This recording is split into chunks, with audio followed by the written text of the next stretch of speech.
نور علی نور یہدی اللہ لنورہ من یشاء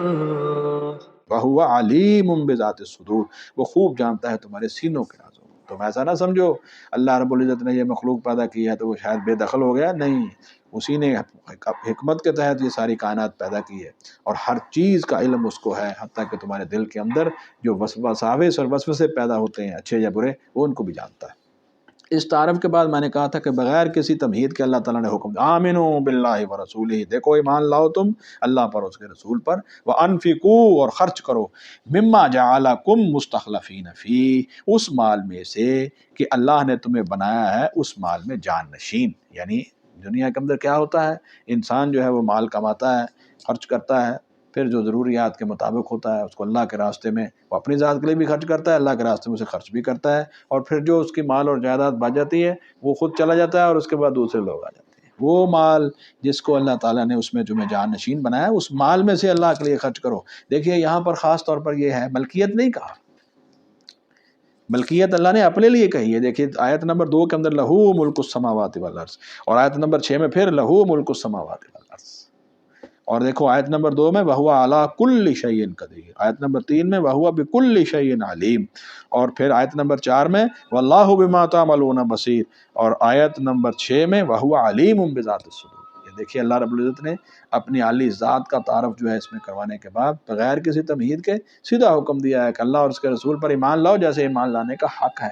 اور مال خرچ کرو اس لیے کہ وہ مال تمہاری ملکیت نہیں ہے بلکہ تم اس کے اندر کیا ہو، یہ دیکھیے جان نشین ہو۔ ایک کو یہ مل گیا، اب وہ چلا جائے گا تو اس کے بعد اس کی نسل آ جائے گی، کوئی بھی حقیقی مالک نہیں ہے، حقیقی ملکیت اللہ رب العزت کی ہے۔ پھر آگے فرمایا فَالَّذِينَ آمَنُوا مِنْكُمْ، پھر وہ لوگ جو ایمان لائے تم میں سے، وَأَنفَقُوا لَهُمْ، اور انہوں نے خرچ کیا ان کے لیے، وَأَنفَقُوا، اور انہوں نے خرچ کیا، لَهُمْ أَجْرٌ كَبِيرٌ، ان کے لیے جو ہے وہ بہت بڑا اجر ہے۔ یہ ایسے نہ سمجھنا کہ ایمان اور انفاق فی سبیل اللہ جو ہے یہ تمہارے عمل جو ہیں ان کو اللہ تعالیٰ دیکھ نہیں رہا، اللہ تعالیٰ تمہیں ان کا بہت بڑا اجر کبیر عطا فرمائے گا۔ یہ 7 آیات مبارکہ کا سمری اور خلاصہ میں نے بیان کر دیا ہے کل کے لیسن کو، کل کے ہمارا جو درس تھا اس میں۔ اب ہم آگے بڑھتے ہیں صلی اللہ علیہ وسلم۔ وَمَا لَكُمْ لَا تُؤْمِنُونَ بِاللَّهِ، اب دیکھیے پھر ایک دفعہ، دیکھیے ابھی یہ حکم پہلے آ چکا ہے، اور کیجئے گا ذرا، آمنوا باللہ ورسولہ وانفقوا مما جعلکم مستخلفین فیہ، لیکن اسی کو پھر جہاں پر ریپیٹ کیا ہے صلی اللہ علیہ وسلم، یعنی بار بار اس کی توجہ دلائی جا رہی ہے کہ ایمان کے حقیقی تقاضوں کو پورا کرو۔ وما لکم لا تؤمنون باللہ، اور کیا ہو گیا ہے تمہیں کہ تم ایمان نہیں لاتے اللہ پر، والرسول، جبکہ رسول یدعوکم، تمہیں بلاتا ہے، اللہ کے رسول صلی اللہ علیہ وسلم تمہیں دعوت دے رہے ہیں، لتؤمنوا بربکم، تاکہ تم ایمان لاؤ اپنے رب پر۔ اب دیکھیے اس کا کتنا پورا بہترین جو ہے وہ مقام سورہ آل عمران میں ہے کہ وہاں پر ہم کیا دعا مانگتے ہیں سورہ آل عمران میں، ربنا اننا سمعنا منادیا ینادی للایمان ان آمنوا بربکم فآمنا، وہاں کیا دعا ہے سورہ آل عمران کے آخری رکوع میں، ذرا توجہ کیجیے گا، ربنا اننا سمعنا منادیا ینادی للایمان ان آمنوا بربکم، ایک منادی نے، ایک ندا کرنے والے نے، ایک اعلان کرنے والے نے کہا کہ لوگو اللہ کے اوپر ایمان لاؤ، اپنے رب پر ایمان لاؤ، اور ہم ایمان لے آئے۔ تو منادی کون ہے، ندا کرنے والے کون ہیں، محمد الرسول اللہ صلی اللہ علیہ وسلم، جو قرآن مجید کو لے کر جو ہے وہ لوگوں کے اندر ایمان کی دعوت دے رہے ہیں۔ ربنا، ہم نے اننا سمعنا، ہم نے سن لیا، منادین، اس منادی کو جو کہ رسول اللہ صلی اللہ علیہ وسلم ہمیں دعوت دے رہے ہیں، ینادی للایمان، کس بات کی دعوت دے رہے ہیں، ایمان کی دعوت دے رہے ہیں، کیا، ان آمنوا بربکم، کہ تم اپنے رب پر ایمان لے آؤ۔ تو ہم نے اس دعوت کو سن بھی لیا، ہم نے اس دعوت کو قبول کر لیا۔ اب اے اللہ رب العزت، ربنا اننا سمعنا منادیا ینادی للایمان ان آمنوا بربکم فآمنا، اے اللہ ہم ایمان لے آئے۔ اب اس کا نتیجہ کیا ہے، آپ کیا کریں، اس ایمان کے نتیجے کے اندر کیا کریں، اگلی اسی آیت کو آگے اگر پڑھیں گے تو اس کا نتیجہ بھی آ جائے گا، ربنا اننا سمعنا منادیا ینادی للایمان ان آمنوا بربکم فآمنا ربنا فاغفر لنا ذنوبنا، اے اللہ اب اس ایمان جو ہم نے قبول کیا ہے، ہمیں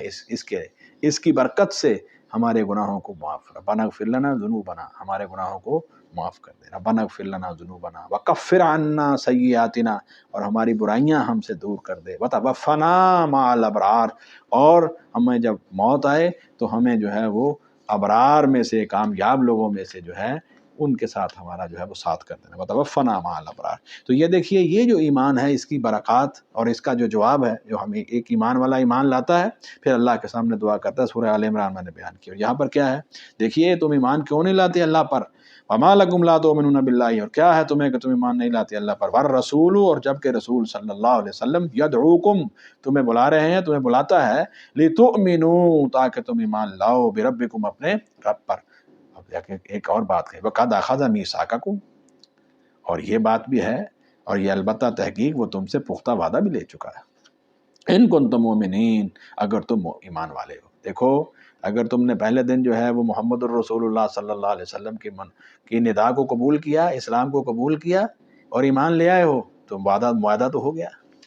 لا الہ الا اللہ محمد الرسول اللہ کا جب انسان اقرار کر لیتا ہے تو حقیقت میں کیا ہے، اللہ تعالیٰ کے درمیان اور اس کے درمیان ایک میثاق اور ایک معاہدہ اور عہد و پیمان ہو گیا ہے کہ اے اللہ جو ہے، اور یہ سورۃ فاتحہ میں بھی اسی طرح ہے، ایاک نعبد و ایاک نستعین، ہم تیری ہی عبادت کرتے ہیں اور تجھ ہی سے مدد مانگتے ہیں۔ تو حضور صلی اللہ علیہ وسلم نے فرمایا نہیں صحیح حدیث کے اندر کہ اللہ فرماتے ہیں یہ چیز میرے اور میرے بندے کے درمیان آد و آد تقسیم ہو گئی ہے، یعنی یہ میری عبادت کرتا ہے اور پھر میرے اوپر لازم ہے کہ میں اس کی جو ہے مدد کروں۔ جب انسان جو ہے وہ خالصتاً اللہ رب العزت کو پکارتا ہے، اسی سے دعا کرتا ہے، اسی کی عبادت کرتا ہے، تو پھر اللہ تعالیٰ جو ہے وہ اس کی مدد کرتے ہیں۔ اسی طرح سورہ بقرہ کے اندر آتا ہے فاذکرونی اذکرکم، اذکرونی، تو مجھے یاد رکھو، کبھی نہ بھولو، میرا ذکر کرو، میری نصیحت کو سامنے رکھو۔ ایک عربی زبان کے اندر لفظ آتا ہے مستحضر، استحضار، اسے کہتے ہیں کسی چیز کا ہمیشہ جو ہے وہ دماغ کے اندر تازہ رہنا، ٹھیک ہے کہ نہیں؟ یہ بات تمہارے دل و دماغ میں ہمیشہ مستحضر رہنی چاہیے کہ ہم نے اللہ رب العزت کی ذات کو کبھی بھولنا نہیں ہے، اس کے حکم کو کبھی بھولنا نہیں۔ اللہ فرماتے ہیں پھر کیا ہوگا، دیکھیے اذکرونی اذکرکم، میں بھی تمہیں یاد رکھوں گا، تم مجھے نہیں بھولو گے میں تمہیں نہیں بھولوں گا۔ سورہ بقرہ اذکرونی اذکرکم واشکروا لی، میرا ہی شکر تم کرو۔ یہ قرآن میں سورہ البقرہ، واشکروا لی ولا تکفرون، دیکھو نہ شکری نہ کرو، کفر نہ کرو، میرا ہی شکر کرو، تم مجھے یاد رکھو میں تمہیں یاد رکھوں گا۔ یہ ہے وہ معاہدہ لا الہ الا اللہ محمد الرسول اللہ کی شکل میں جو انسان اختیار کرتا ہے۔ اللہ فرماتے ہیں وہ معاہدہ تو تم کر چکے ہو، یہ پختہ وعدہ جو ہے وہ لے چکا ہے، ان کنتم مومنین، اگر تم مومن ہو۔ اب جب تم اس پختہ وعدے کے اندر جو ہے وہ آ چکے ہو، اسلام قبول کر چکے ہو، تو اب اگلی کیا چیز ہے، اب اس کی ذمہ داریاں اور تقاضوں کو پورا کرو۔ اور تقاضا کیا ہے، جب مال مانگا جائے اللہ کے راستے کے لیے تو اس کو خرچ کرو۔ هو الذی ينزل علی عبدہ آیات بینات، اللہ رب العزت وہ ذات ہے۔ اب اللہ تعالیٰ نے یہاں سے اپنی ذات مبارکہ کا تعارف کروایا ہے نبی اکرم صلی اللہ علیہ وسلم کی ذات مبارکہ کے ساتھ۔ پہلے جو ہے وہ تعارف کروایا ہے اپنی کائنات کے خالق ہونے کے اعتبار سے، ٹھیک ہے، اور تعارف کروایا ہے اللہ رب العزت نے اپنی جو ہے وہ مختلف صفات علیہ کے اعتبار سے اور اسماء الحسنہ کے اعتبار سے اللہ تعالیٰ نے اپنا تعارف کروایا۔ اب نبی کریم صلی اللہ علیہ وسلم کی ذات مبارکہ کے حوالے سے تعارف ہے، هو الذی ينزل علی عبدہ، وہ اللہ وہ ذات ہے جو نازل کرتا ہے علی عبدہ اپنے بندے پر آیات بینات، بڑی واضح آیات، یعنی یہ قرآن مجید کی جو آیات ہیں یہ بالکل واضح ہیں۔ رسول اللہ صلی اللہ علیہ وسلم کی ایک بہت پیاری حدیث ہے، اس میں آپ نے فرمایا لوگوں میں تمہیں ایک ایسے شاہراہ کے اوپر، ایسے جی ٹی روڈ کے اوپر چھوڑ کے جا رہا ہوں، ایسے صراط مستقیم کے اوپر چھوڑ کے جا، حدیث کا مفہوم ہے، فرمایا جس کی راتیں بھی اس طرح روشن ہیں جس طرح دن روشن ہوتا ہے۔ اس طرح کے الفاظ ہیں وہاں پر، لیلھا کنہارھا کے الفاظ ہیں، الفاظ آگے پیچھے نہ ہو جائیں۔ نبی صلی اللہ علیہ وسلم کیا فرماتے ہیں کہ لوگوں اس دین کے اندر کسی قسم کا کوئی ابہام نہیں ہے، یہاں کوئی اندھیرا نہیں ہے، یہ احکامات بالکل واضح ہیں، اور میں نے تمہیں ایک ایسے صراط مستقیم کے اوپر چھوڑا ہے جس کی راتیں بھی دن کی طرح روشن ہیں۔ اور اسی لیے حضور صلی اللہ علیہ وسلم کی ذات مبارکہ نے فرمایا لوگوں میری رات کی زندگی بھی تمہارے لیے اسی طرح ہی اسوہ حسنہ ہے جس طرح کہ مشعل راہ ہے، جس طرح کہ دن کی زندگی ہے۔ دیکھو ہر انسان جو ہے وہ اپنے جو نجی اور گھریلو معاملات ہیں اور رات کی زندگی کے معاملات ہیں ان کو لوگوں سے چھپاتا ہے، لیکن نبی کریم صلی اللہ علیہ وسلم نے فرمایا کہ میری حیثیت یہ نہیں ہے، میں اللہ کا رسول ہوں اور میری ہر معاملے کے اندر جو ہے وہ تمہیں جو ہے اس کے اندر مجھے اسوہ حسنہ تسلیم کرنا ہے، تو میری رات کی زندگی بھی تمہارے لیے مشعل راہ ہے، دن کی زندگی ہے۔ تو وہاں سے بھی سبق حاصل کر سکتے ہو۔ اسی لیے صحابہ کرام رضوان اللہ علیہ اجمعین نبی صلی اللہ علیہ وآلہ وسلم کی ذات مبارکہ کے رات کے جو معمولات تھے اور آپ کا جو نماز کے طریقے تھے، اس کے سلسلے میں امہات المومنین اور خاص طور پر سیدہ عائشہ صدیقہ رضی اللہ عنہا سے آ کے سوال کیا کرتے تھے، یہ ذہن میں رکھنا ہے۔ تو اللہ تعالیٰ نے جو ہے وہ ذات ہے جو اللہ فرماتے ہیں هو الذی ينزل علی عبدہ، وہ اللہ وہ ذات ہے جو نازل کرتا ہے علی عبدہ اپنے بندے پر، یعنی اس نے نازل کی آیات بینات، بڑی واضح آیات ہیں، اس کے اندر کوئی ابہام نہیں ہے، کوئی اشکال نہیں ہے۔ لیخرجکم من الظلمات الی النور، اس کا مقصد کیا ہے؟ تاکہ وہ تمہیں نکالے اندھیروں سے اجالے کی طرف، کفر کے اندھیروں سے، ہاں جی، اور شرک کے اندھیروں سے اور بدعات کے اندھیروں سے اور گمراہیوں کے اندھیروں سے نکال کر الی النور، وہ تمہیں لے جا رہا ہے ایمان اور توحید کے روشنیوں کی طرف اور اعمال صالحہ کی روشنیوں کی طرف، یعنی اس کی طرف جو ہے وہ تمہیں وہ لے کے جائے گا۔ لیخرجکم، تاکہ وہ ان آیات بینات جو ہیں، آیات بینات کی مدد سے، ان کی وسیلے سے، ان کی وساطت سے، ان کی وجہ سے جب تم ان کو پڑھو گے، ان پر ایمان لاؤ گے، ان پر عمل کرو گے، کیا ہوگا؟ پھر تم جو ہے وہ اندھیروں سے نکل کر اجالوں کی طرف چلے جاؤ گے۔ وَإِنَّ اللَّهَ بِكُمْ لَرَؤُوفٌ الرَّحِيمٌ، یہ سارا کچھ کیوں کیا ہے اللہ رب العزت نے؟ یہ قرآن مجید نازل کیا ہے اور محمد الرسول اللہ صلی اللہ علیہ وسلم اپنے بندے محمد الرسول اللہ صلی اللہ علیہ وسلم پر یہ قرآن مجید نازل کیا ہے۔ وجہ کیا ہے؟ کیونکہ وَإِنَّ اللَّهَ بِكُمْ، بے شک اللہ تعالیٰ تم پر لَرَؤُوفٌ الرَّحِيمٌ، یقیناً بہت شفیق اور خوب رحم کرنے والا ہے۔ یہ اللہ تعالیٰ کی جو ہے یہ اس کی صفت رؤوف ہونا اور صفت رحیم ہونا جو ہے، اس کی وجہ ہے کہ اللہ تعالیٰ نے جو ہے جہاں تمہیں پیدا کیا ہے وہاں تمہاری ہدایت کا بندوبست بھی کیا ہے، تاکہ دنیا کے اندر جو ہے وہ تم کہیں گمراہ نہ ہو جاؤ۔ یہ اللہ کی خاص مہربانی اور شفقت ہے انسانیت کے اوپر کہ اللہ تعالیٰ نے اس کو پیدا بھی کیا، پھر اس کے بعد اس کو ان کے ہدایت کا بندوبست بھی کیا ہے۔ جیسے آپ پڑھتے ہیں بسم اللہ الرحمن الرحیم، سبح اسم ربک الاعلی الذی خلق فسوی والذی قدر فہدی، وہاں پر بھی یہ بات ہے۔ اللہ رب العزت کی صفت یہ ہے کہ وہ اپنے بندوں کو چھوڑتے نہیں، ان کی ہدایت پورا بندوبست کرتے ہیں۔ اسی لیے اللہ رب العزت نے انبیاء علیہ السلام کا سلسلہ بھی جاری فرمایا، اللہ رب العزت نے وحی کو بھی جاری فرمایا، اللہ رب العزت نے آسمانی صحائف اور کتب نازل فرمائے، ان سب کو پھر اللہ تعالیٰ نے قرآن حکیم کے اندر ان کی دعوت اور ساری دعوت کی جو سمری ہے اور ساری دعوت جو ہے اس کو اللہ تعالیٰ نے جو ہے اس کا خلاصہ قرآن مجید میں بند کر دیا ہے۔ یہ اس کی خاص رحمت اور اس کی شفقت اور رحمت ان پر۔ آگے پھر دیکھو، اب غور کیجئے گا ذرا، پہلے آیا آیت نمبر 7 میں آمنوا باللہ ورسولہ وانفقوا مما جعلکم مستخلفین فیہ، دیکھیے وہاں پر یہاں ایمان کے ساتھ اللہ اور اس کے رسول پر ایمان کے ساتھ مال خرچ کرنے کی جو ہے وہ آئی ہے، کیا کہتے ہیں، تلقین۔ پھر آگے چلیے، تھوڑی آیات گزرنے کے بعد اب پھر آ گیا وَمَا لَكُمْ أَلَّا تُنْفِقُوا فِي سَبِيلِ اللَّهِ، وہی انداز۔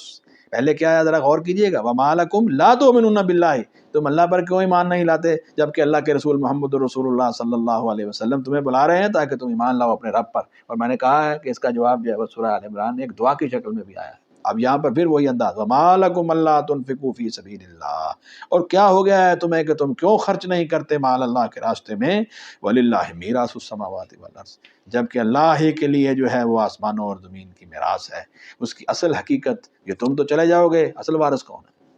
ملکیت بھی انہی کے پاس ہے، حقیقی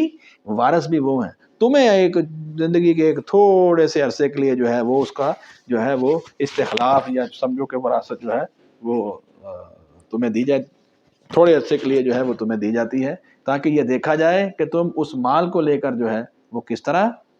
اللہ رب العزت کی فرما برداری میں خرچ کرتے ہو یا اس کی نافرمانی میں خرچ کرتے ہو۔ وَمَا لَكُمْ اللہ، یہ جو اللہ جو ہے یہ لفظ ہے ان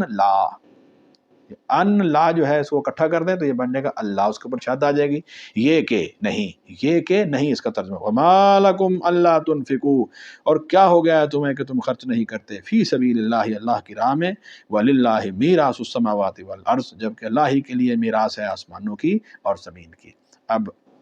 یہ 10 نمبر آیت کے اوپر ہمارا رکوع ختم ہو جائے گا اور آج کا درس بھی ہم یہیں ختم کرتے ہیں۔ اس آیت مبارکہ کے اندر تمام صحابہ اکرام رضوان اللہ علیہم اجمعین کی شان آ گئی ہے، جنہوں نے فتح مکہ سے پہلے جو ایمان لائے اور انہوں نے اللہ کے راستے میں مال خرچ کیا، اور وہ صحابہ اکرام جو فتح مکہ کے بعد مسلمان ہوئے اور اللہ کے راستے میں مال خرچ کیا۔ اللہ فرماتے ہیں درجات میں تو فرق ہے، جو سابقون الاولون من المہاجرین ہیں، شروع میں ایمان لانے والے، اور پھر انصار ہیں، اور انہی میں سے پھر حضرت سیدنا ابو بکر صدیق، عمر فاروق، عثمان غنی، علی مرتضیٰ، خلفائے راشدین رضوان اللہ علیہم اجمعین، اور انہی میں سے 10 صحابہ اکرام عشرہ مبشرہ ہیں، یہ صحابہ اکرام، اور انہی میں سے پھر بدر میں حصہ لینے والے صحابہ اکرام، اور انصار کے وہ صحابہ اکرام جو شروع میں ایمان لائے نبی صلی اللہ علیہ وسلم کی دعوت کے اوپر، پھر جو ہے احد میں شامل ہونے والے، پھر خندق میں شامل ہونے والے، پھر صلح حدیبیہ میں شامل ہونے والے، اس طرح صحابہ اکرام کے اندر مختلف درجات جو ہے اس کی جو ہے وہ تقسیم ہے۔ اور اسی طرح فتح مکہ سے پہلے اور بعد والے صحابہ اکرام ہیں، ان کے درجوں میں تو فرق ہے، لیکن ہر ایک کے لیے اللہ فرماتے ہیں ایک ہی طرح کا اچھا وعدہ ہے۔ اللہ تعالیٰ فرماتے ہیں ہر ایک کے لیے نیک جزا کا وعدہ ہے، ان کے درجات اپنی جگہ پر ہیں، ان کے اعمال صالحہ کا بدلہ جو ہے وہ بھی ہر ایک کو اسی کے مطابق دیا جائے گا۔ لیکن یہ نہ سمجھنا کہ جو مکہ فتح ہونے کے بعد مسلمان ہوئے ہیں شاید ان صحابہ اکرام کے اندر نعوذ باللہ کوئی کمزوری آ گئی ہے۔ صحابہ اکرام رضوان اللہ علیہم اجمعین کے بارے میں اللہ تعالیٰ نے ہر طرح کا جو کسی کے ذہن کے اندر جو ہے وہ اشکال یا ان کے بارے میں کوئی شک و شبہ پیدا ہو سکتا تھا، اس آیت مبارکہ کے اندر اس کو ختم کر دیا ہے۔ اولئک، اور فرمایا لا یستوی منکم، نہیں برابر ہے تم میں سے وہ من انفق من قبل الفتح، جس نے مال خرچ کیا ہے فتح مکہ سے پہلے، جس نے فتح سے پہلے مال خرچ کیا ہے، وقاتل، اور لڑائی کی ہے، جہاد کیا ہے، وہ صحابہ اکرام جنہوں نے فتح مکہ سے پہلے جہاد، کیونکہ اس وقت اسلام ابھی جد و جہد میں تھا، اب تو مکہ فتح ہو گیا، اب تو اسلام غالب آ گیا ہے جزیرۃ العرب کے اندر، رسول اکرم صلی اللہ علیہ وآلہ وسلم کی دعوت جو ہے اب تکمیل کے مراحل میں ہے، اور یہ لوگ جو ہے اب مسلمان ہوئے ہیں۔ تو وہ مسلمان جو مکہ